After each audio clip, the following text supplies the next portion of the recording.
Uma cidade inteira, milhões de pessoas, dezenas de milhões de metros quadrados de construção e uma única máquina gigante resfriando tudo ao mesmo tempo.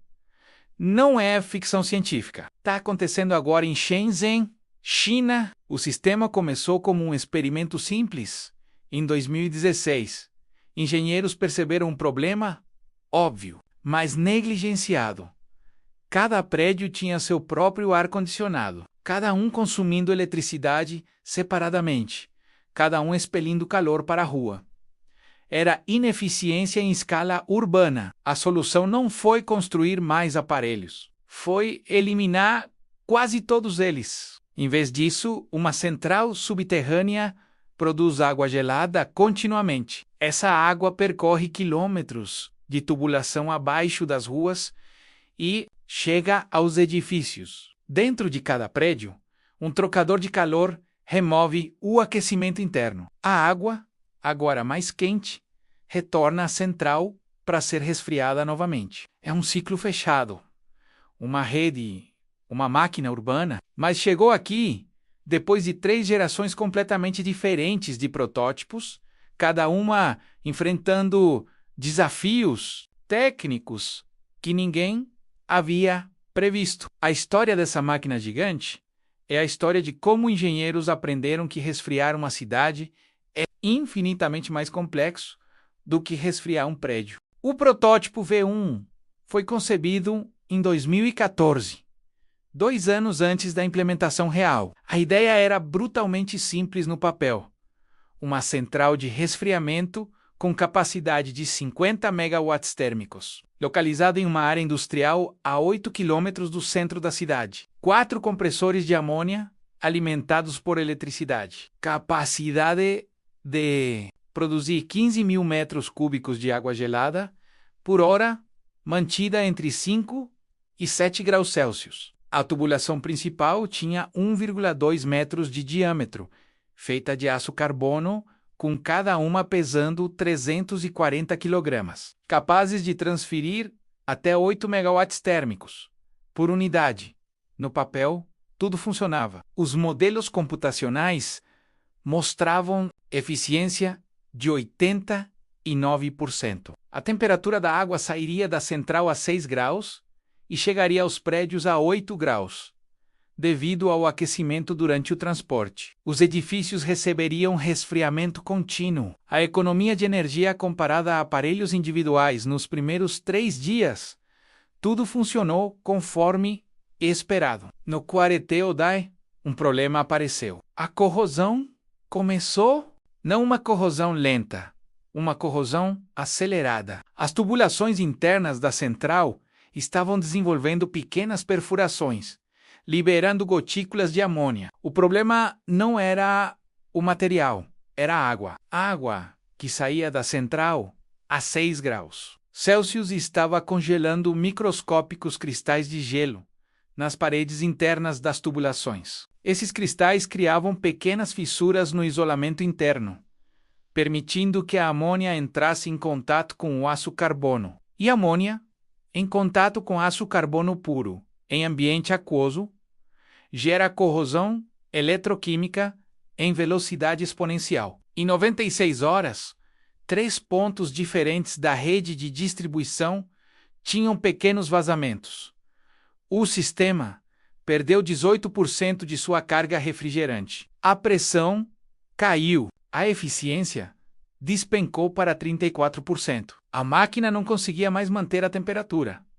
Os edifícios ficavam quentes novamente. O protótipo V1 foi desligado. Os engenheiros perceberam que tinham subestimado completamente o comportamento químico de uma rede de refrigeração em escala de cidade. Para entender como a máquina realmente funciona, é necessário compreender a termodinâmica subjacente. Uma central de resfriamento urbana não é apenas um congelador gigante. É um ciclo de refrigeração contínuo baseado no ciclo de Rankine inverso. A máquina absorve calor de um ambiente quente, o rejeita em outro. Ambiente mais frio, usando trabalho mecânico eletricidade como entrada. Especificamente, compressores aumentam a pressão do refrigerante até 25 bar. O refrigerante aquecido passa por um condensador, onde troca calor com água circulante, resfriando o refrigerante de volta a 35 graus Celsius. Essa água aquecida é enviada para torres de resfriamento, onde evaporação reduz sua temperatura até 28 graus. Ela retorna ao condensador em um ciclo contínuo. Simultaneamente, uma segunda corrente de água mantida entre 5 e 7 graus Celsius pelo evaporador é distribuída pela rede urbana. Essa água passa pelos trocadores de calor nos edifícios, absorve o calor interno e retorna à central alguns graus mais quente. A máquina mantém esse ciclo 24 horas por dia. Protótipo 5.2 começou a ser construído em março de 2015, com uma mudança radical no design. Em vez de água pura como fluido transportador, eles usariam uma mistura de 40% de água destilada e 60% de glicol etilênico. Glicol etilênico tem propriedades físicas diferentes, ponto de congelamento muito mais baixo, viscosidade maior, que evita cristalização turbulenta e comportamento eletroquímico mais inerte com aço. Além disso, o material das tubulações mudou de aço carbono puro para aço inoxidável 304. O custo saltou 34%, mas a compatibilidade química era incomparavelmente melhor. A tubulação principal agora tinha 1,4 metros de diâmetro em vez de 1,2, criando velocidade de fluxo mais lenta, reduzindo turbulência destrutiva. Os trocadores de calor foram substituídos por unidades de alumínio anodizado em vez de titânio puro, reduzindo o peso de 340 para 218 kg por unidade, mas mantendo a mesma capacidade de transferência térmica. V2 começou a operação em setembro de 2015. Os primeiros testes correram por 240 horas, sem incidentes. Em 15 dias de operação contínua, a corrosão havia sido completamente eliminada. A eficiência saltou de 89% nos modelos teóricos para 91% na prática real. A máquina funcionava, mas um novo problema emergiu durante a terceira semana de operação, quando o V2 atingiu 500 horas de funcionamento contínuo. Os engenheiros notaram uma oscilação periódica na pressão da tubulação principal. A cada 47 segundos, a pressão subia 2,3 bar, acima do esperado. Depois caía abruptamente 3,1 bar abaixo. Essa oscilação criava vibrações nas tubulações, e uma tubulação de 1,4 metros de diâmetro, carregando 15.000 metros cúbicos de fluido por hora a uma pressão média de 18 bar. Pequenas vibrações podem se amplificar em ressonância estrutural destrutiva. O problema era um fenômeno chamado golpe de Hariete térmico. Quando os trocadores de calor nos edifícios desativavam suas bombas de circulação interna para reduzir consumo em horas de pico, o fluxo do fluido parava abruptamente em centenas de locais simultaneamente. A inércia da água em movimento criava picos de pressão que reverberavam pela rede inteira. Não havia absorção de energia para dissipar essas ondas de choque. A solução exigiu a instalação de 47 válvulas acumuladoras de pressão distribuídas ao longo da rede. Cada acumulador era um cilindro de 60 litros, contendo gás nitrogênio pressurizado a 16 bar. Quando picos de pressão ocorriam, o gás era comprimido, absorvendo a energia cinética. Quando a pressão caía, o gás se expandia, devolvendo o fluido ao circuito. O custo total foi 2,8 milhões de reais apenas em acumuladores e instalação, mas com essas válvulas em lugar, V2 alcançou 2.000 horas de operação sem incidentes. Um segundo problema se manifestou simultaneamente. A temperatura na extremidade mais distante da rede a 8,2 quilômetros da central, estava chegando a 12 graus Celsius, em vez dos 8 graus especificados. Isso significava que edifícios nas extremidades da rede estavam recebendo água muito mais quente do que o previsto, reduzindo a capacidade de resfriamento em 23%. O aquecimento não era apenas por transferência térmica através do isolamento.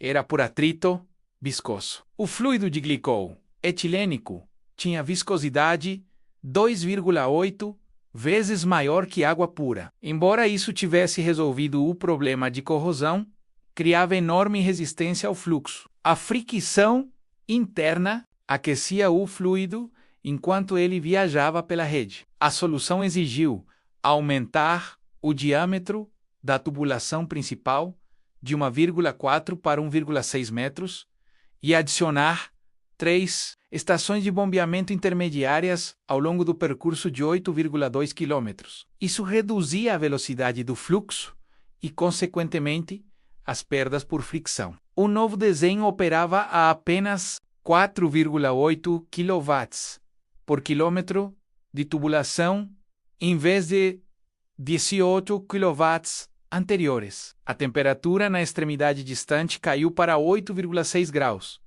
aceitável dentro da margem de tolerância. Mas isso criou um terceiro conflito, este mais fundamental. O isolamento de 15 centímetros de poliuretano não era suficiente quando somado todas essas outras perdas. Durante o inverno, quando a temperatura ambiente caía para 8 graus Celsius à noite, a diferença térmica entre a tubulação interna e o ar externo diminuía para apenas 0,6 graus. Nessas condições, a transferência térmica inversa começava. O calor do solo congelado filtrava para dentro da tubulação, aumentando a temperatura do fluido. Para cidades no norte da China que passam por invernos rigorosos, isso era inaceitável.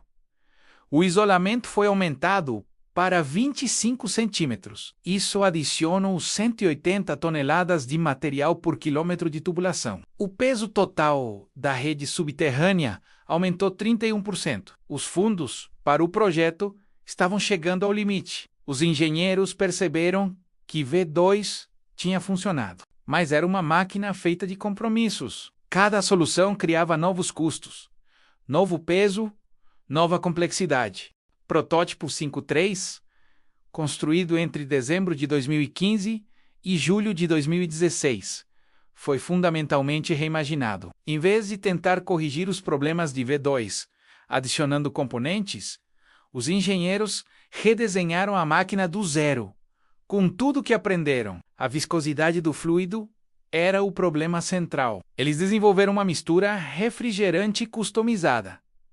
35% água destilada, 45% glicol etilênico, 20% propilenoglicol. Essa composição tinha viscosidade apenas 1,4 vezes maior que água pura, enquanto mantinha as propriedades anticorrosão. O isolamento de tubulação foi reformulado de poliuretano para espuma de melamina de célula fechada, que oferecia o mesmo R-value com apenas 18 centímetros de espessura em vez de 25. A tubulação principal foi reduzida de volta a 1,4 metros de diâmetro, mas agora com revestimento interno de epóxi anticorrosivo. Os trocadores de calor foram redesenhados completamente, passando de desenho de placas paralelas para desenho de espiral contrafluxo, aumentando a eficiência de transferência térmica em 19%. No mesmo volume, as 47 válvulas acumuladoras foram reduzidas para apenas 12, aplicadas em pontos calculados por análise de elemento finito de onda de pressão, em vez de distribuição uniforme. O sistema agora tinha 73 edifícios conectados. V3 entrou em operação piloto em agosto de 2016. Os primeiros 100 dias de funcionamento foram monitorados com telemetria a cada 15 segundos. Temperatura de saída da central: 6,1 graus Celsius. Temperatura de chegada aos edifícios mais próximos, 2 km, 6,8 graus Celsius. Temperatura de chegada aos edifícios mais distantes, 8,2 km, 8,2 graus Celsius. Exatamente no especificado.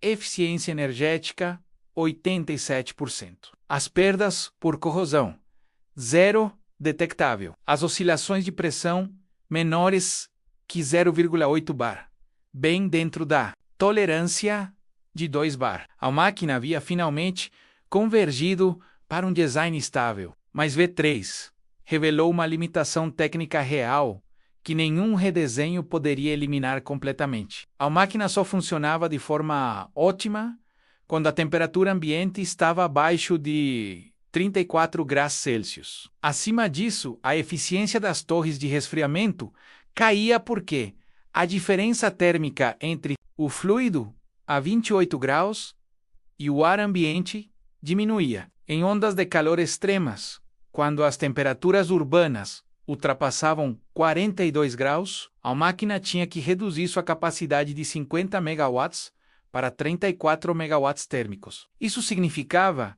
que alguns edifícios experimentariam resfriamento reduzido nos dias mais quentes, justamente quando mais necessitavam. Essa era uma limitação física, não um defeito de engenharia. Resolvê-la exigiria redesenhar as torres de resfriamento evaporativas para sistemas de resfriamento por ar seco, aumentando o consumo de eletricidade em 28%, anulando a economia de energia que funcionaria otimamente em 340 dias por ano. Nos 25 dias de calor extremo, funcionaria em capacidade reduzida. Era o melhor trade-off possível entre performance e eficiência.